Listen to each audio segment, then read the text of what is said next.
I was in my late 20s. I had just moved back to that part of the state after a breakup and a job that didn't work out the way I thought it would. I didn't have a lot of money. I didn't really have a plan either. I was staying on a friend's couch at first, then with my sister for a couple weeks. Then I started answering ads online for rooms because I couldn't keep floating like that. I needed something cheap, and I didn't care if it was small or ugly or out of the way. I grew up in a rural area, so the idea of living somewhere kind of isolated didn't bother me. Honestly, I prefer it. I've always been like that. I don't like a lot of noise or neighbors right on top of me. I like knowing where things are. The ad I found was short, like room for rent in older home, quiet area, no smoking, no pets. It was cheap even back then, but I didn't question it much because I was desperate. I messaged the number. A woman replied. Her name was Margaret. She said she was an older woman living alone and renting out a spare bedroom. She asked a few basic questions. Where I worked, if I drank a lot, if I planned to have people over. I said no, no, and no. All true. She said I could come look at the place the next afternoon. The house was about 20 minutes outside of town, down a long road with trees on both sides. Spaced out houses, big yards, some abandoned-looking places mixed in. Her house sat back from the road a bit. One story, kind of long. Margaret answered the door herself. She was thin, gray hair, wearing a sweater. She smiled, but it wasn't a big smile. She showed me the room. It was small but clean. Twin bed, dresser, a little desk, window facing the backyard. The rest of the house looked old but taken care of. Old furniture, old carpet, everything a little dim. She kept most lights off even while we walked around, which I thought was just an older person thing. She told me again that she lived alone and just needed extra money. She said her husband had passed years ago and her children lived out of state. She didn't talk about them much. I didn't push. I asked about the bathroom. One shared bathroom down the hall, kitchen at the end of the house, living room near the front door. Pretty straightforward layout, no basement. She said there was an attic, but it was locked and full of junk. I asked if anyone else stayed there. She said no, just her. I said I'd take it. I moved in 2 days later with what fit in my car. Clothes, laptop, some books, a box of kitchen stuff, a lamp. Margaret helped me carry in a couple things, even though I told her she didn't have to. She seemed eager to help, which I thought was nice. Margaret mostly stayed in her bedroom or the living room. I didn't see her much. Sometimes in the kitchen making tea. Sometimes sitting in her recliner watching the news at low volume. She didn't talk a lot, but she was polite, asked how work was, reminded me to lock the door at night, stuff like that. I worked evening shifts, usually got home around 11. I'd heat something up, eat, shower, go to my room. I didn't wander around the house much. I'm not the type to explore someone else's space. The house had sounds, but all houses do. Pipes, the fridge clicking on and off, old house noises, nothing that stood out. A week and a half in. I was lying in bed, scrolling my phone, lights off, just the glow from the screen. I heard what I thought was whispering, like soft voices, low, almost like someone talking in another room with the door mostly closed. I took my earbuds out because I thought something was playing and I didn't realize it. But my phone was silent. I laid there listening. It sounded like two people. I couldn't make out words. Just that kind of breathy murmur people do when they're trying not to be heard. I assumed it was Margaret. Maybe she had a TV on quietly, or maybe she talked to herself. Some people do. My grandma used to talk out loud all the time when she lived alone. I put my earbuds back in and ignored it. Over the next few nights, I heard it. Maybe 3 or 4 times over the next 2 weeks. Always when I was already in bed. I never heard it during the day, only at night. It always sounded like it was coming from somewhere past the wall my bed was against. That wall separated my room from the hallway. I tried to convince myself it was plumbing or air moving through walls. Old houses make weird noises, but it really didn't sound like mechanical noise. It sounded human. One night, I paused my music and listened longer. It went on for a minute, then stopped. No doors opening or closing, just silence after. The next morning, I asked Margaret if she watched TV at night. She looked at me kind of blank for a second and said, "No, dear, I go to bed early." I asked if she ever talked on the phone at night. She shook her head. No one to talk to. She said it in a way that wasn't sad, just factual. I felt stupid for asking. I didn't push further. After that, I noticed Margaret's door was always closed at night. I never heard her moving around after I got home.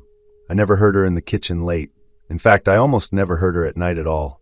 But I still heard the whispering sometimes. Another thing started happening too. Food would be missing. Not a lot. A couple slices of bread, some lunch meat. Once, an entire yogurt was gone. I figured Margaret used some and didn't tell me. We never really discussed sharing food, but I didn't think she'd steal from me either. But it felt awkward to bring up. I was overthinking everything. Cheap rent, old house, weird sounds, minor stuff missing. None of that equals haunted or anything like that.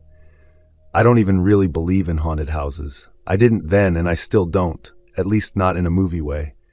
I just started keeping my door locked at night. It made me feel better.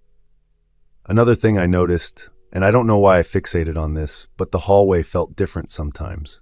Not temperature-wise, more like presence. That sounds stupid, but I don't know how else to say it. Sometimes when I walked from my room to the bathroom at night, I had this feeling like I was passing something, like walking past someone standing just out of sight. I never saw anything, ever, but I'd walk a little faster. That night, I got home from work around 11. I was checking the time on my phone because I was tired and annoyed that my shift ran late. I unlocked the front door quietly, like always. I didn't want to wake Margaret. The house was dark, no lights on in the living room. I walked toward the kitchen to put my lunch bag away. The kitchen light was on. That alone was unusual. I slowed down. At the kitchen table, sitting in one of the chairs, was a man. He was facing sideways, not directly toward me. I could see his profile. He looked ordinary, middle-aged, dark hair. He was hunched slightly over the table. He was eating something from a bowl, just lifting a spoon to his mouth, slow and quiet. For a second, my brain tried to make it make sense. Maybe Margaret had a family member over and didn't tell me. Maybe she lied about living alone. Maybe I misunderstood something. He didn't look at me. I stood there, holding my lunch bag, frozen in place. Something happened. My eyes flickered. Just a quick flicker. When it came back steady, the chair was empty. The bowl was gone. The man was gone. The kitchen was exactly how it usually looked. Clean counters. Table empty. No extra chair pulled out. I checked the front door behind me. Locked. Checked the back door. Locked. I went back to my room and locked the door. In the morning, Margaret was in the kitchen making tea like normal. I watched her hands while she moved. I asked her if anyone had been over last night. She said no. Asked her again if she was sure. She looked at me, tilted her head, and said, "Why would anyone be over?" I didn't tell her what I saw. I started looking for another place to live that day. I didn't give notice yet. I wanted something lined up first. I also didn't want to make Margaret angry or suspicious by suddenly leaving with no explanation. Over the next week, things got worse. The whispering happened almost every night. Sometimes it sounded closer to my door. Once I heard what sounded like a chair scraping lightly on the floor. And I heard chewing. I know how that sounds. Soft, wet chewing sounds, like someone eating with their mouth slightly open. I started keeping snacks and drinks in my room so I didn't have to go to the kitchen at night. I also started noticing bruises on my arms, on my thigh, yellowish like they were healing. I don't bruise easily. I tried to think of logical reasons. Bumping into stuff at work. I didn't remember hitting anything, but memory isn't perfect. I also started having headaches, almost daily. I felt exhausted even when I did sleep. I don't know if that was from stress or something else. Margaret started acting stranger too. She'd sometimes stand in the hallway outside my room in the mornings, not knocking. The first time it happened, I opened my door and almost ran into her. She smiled and said, "Just checking." Checking what? She did it a few more times after that. Sometimes I'd hear her outside my door at night too, not knocking. She was an old woman who probably had memory problems, maybe early dementia or something. That was easier to accept than anything else. I finally found another room across town, more expensive, but I could manage it. When I carried my last box out, she said, "You won't find anything better." I didn't respond. I left. I'm Sarah. I was living alone. One-bedroom place behind a row of older houses, kind of tucked back, not fancy. Rent was cheap because it was older and because the landlord didn't fix things fast. But it was close to my job, and that mattered more than anything else back then. I worked at a grocery store. I stocked shelves and sometimes helped close.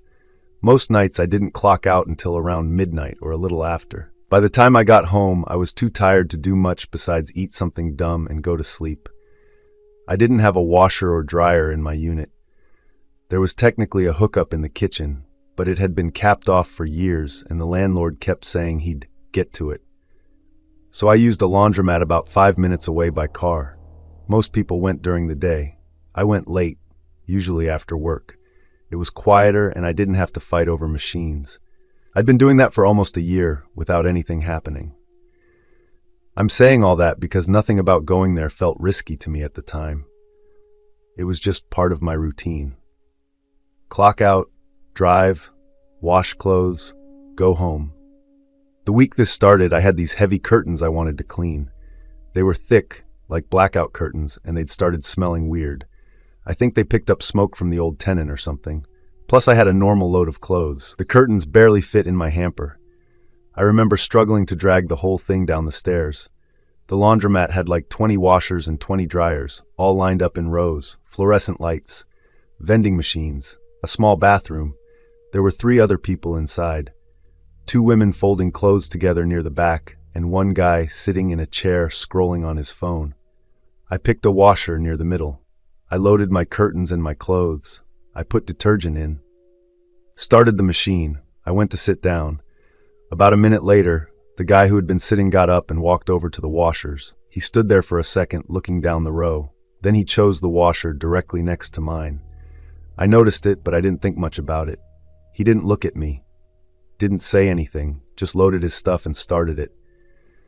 He was wearing a hoodie and jeans. Hood up. I never saw his face clearly. After that, nothing happened that night. I waited. Moved my stuff to the dryer. Went home. Same thing the next night. I came in. Fewer people this time. 1 older guy near the door. That was it. I picked a washer. The same guy came in. I knew it was him mostly because of the hoodie and the way he walked. Kind of stiff, shoulders forward. Again, he chose the washer right next to mine. This time I remember thinking it was a little weird. There were a lot of open machines, like almost all of them. But I also told myself maybe he just liked that spot. Or maybe it was a coincidence. He never looked at me, never acknowledged me at all. He didn't pull his phone out. He just stood there while his washer filled, then went and sat down. I sat on the opposite side of the room. We didn't speak. 3rd night, same thing. By then I definitely noticed the pattern. I actually tried to test it. I went in, saw he wasn't there yet, and I picked a washer closer to the front instead of the middle. Loaded my stuff. Sat down. About 5 minutes later, he walked in. He looked down the row, walked past several open machines, stopped at the one directly next to mine. I started feeling uncomfortable and thought about leaving, but my clothes were already washing. He wasn't doing anything. He wasn't talking to me. He wasn't touching me. He wasn't staring, just choosing the machine next to mine. Which sounds small when you say it out loud. So I stayed.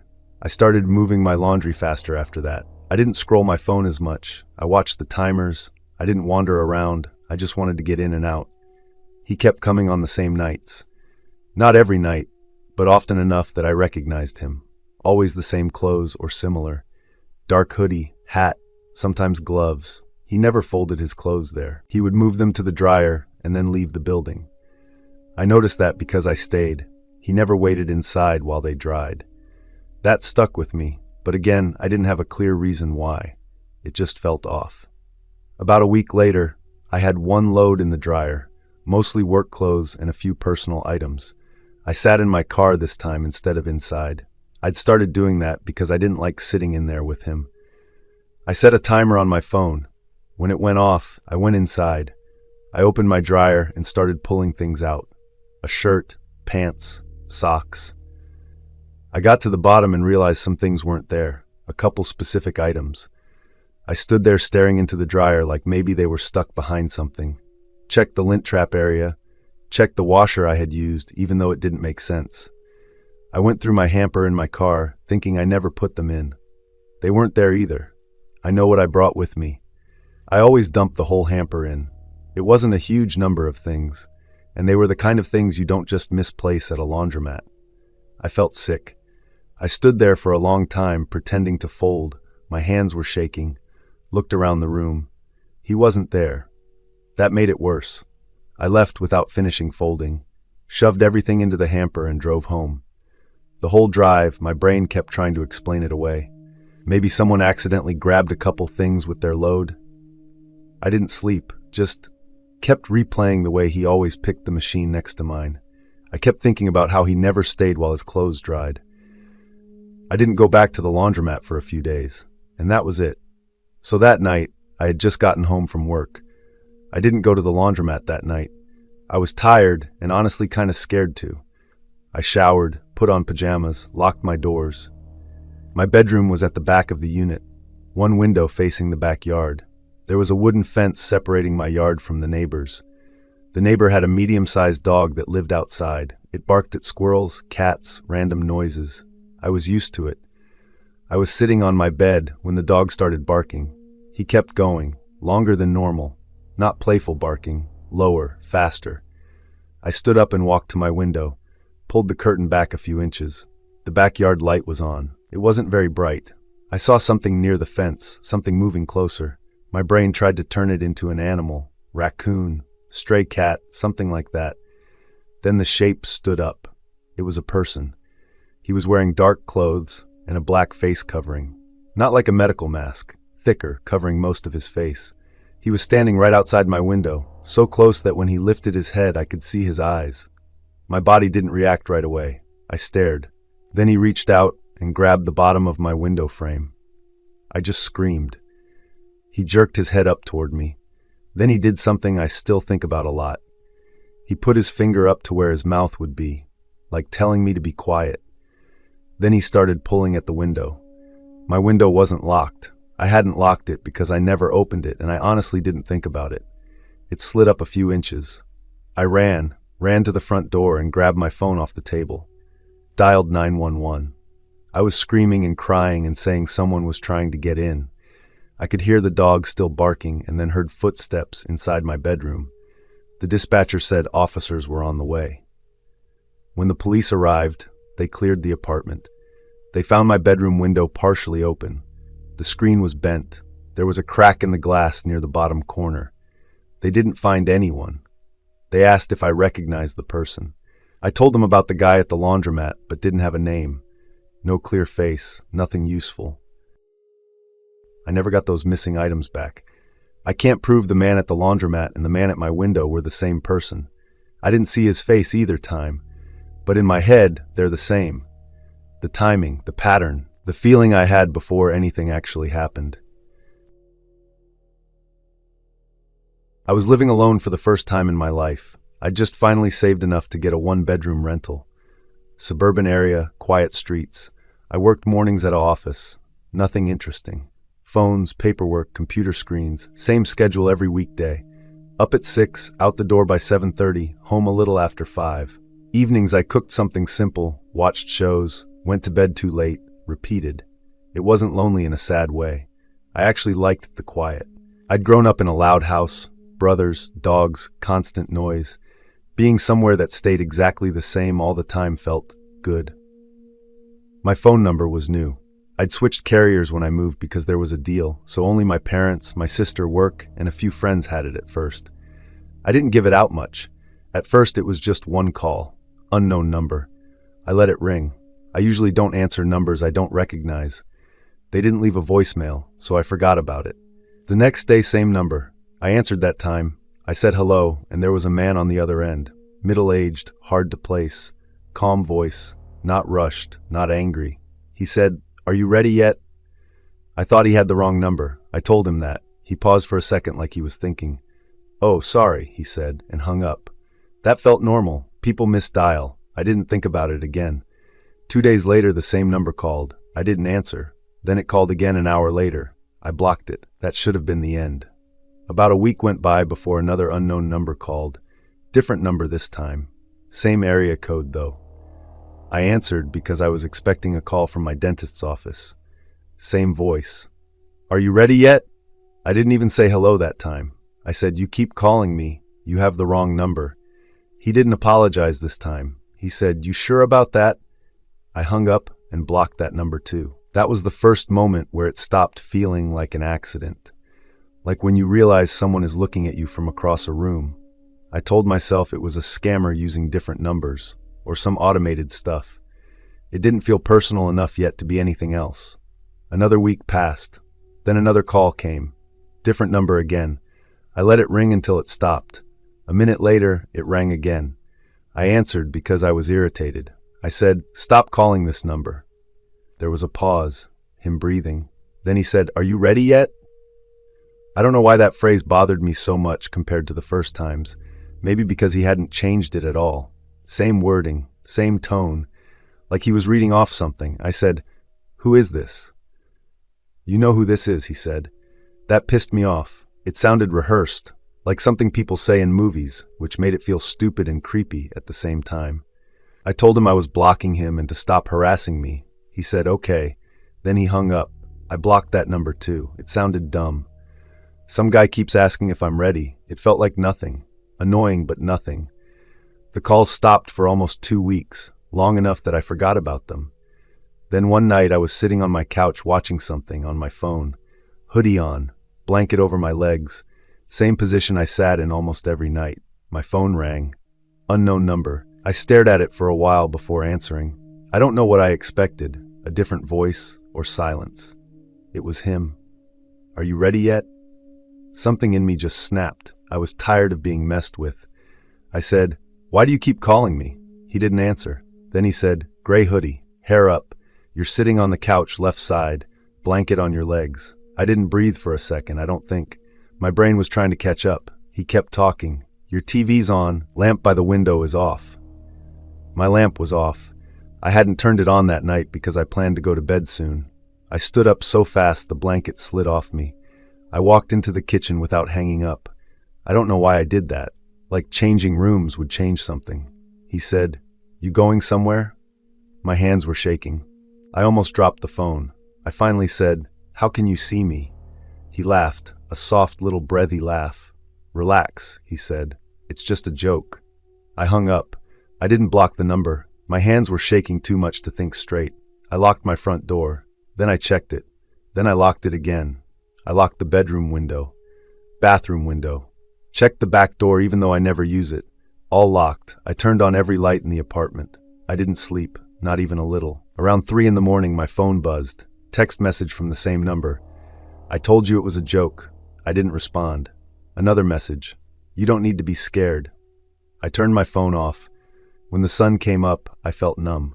I told myself someone saw me through my front window. My couch faces the window. Anyone walking by could technically see inside if they looked hard enough. It wasn't impossible. Still creepy though. Just a creep. I went to work exhausted. I didn't tell my coworkers. I don't talk much at work anyway. I just wanted to get through the day and go home. Nothing happened all day. No calls, no texts. Then I got home. My front door was unlocked. I stood there without going inside. I knew, logically, that I might have forgotten to lock it. I leave early. I'm half asleep in the mornings. It's possible. But I couldn't make myself believe that. I called my dad first. He didn't answer. I called my sister. She answered, but she lives 40 minutes away and was at work. I called the police line. They checked the apartment. Nothing looked disturbed at first. No forced entry. They asked about the calls. I told them. The wrong numbers. The guy asking if I was ready.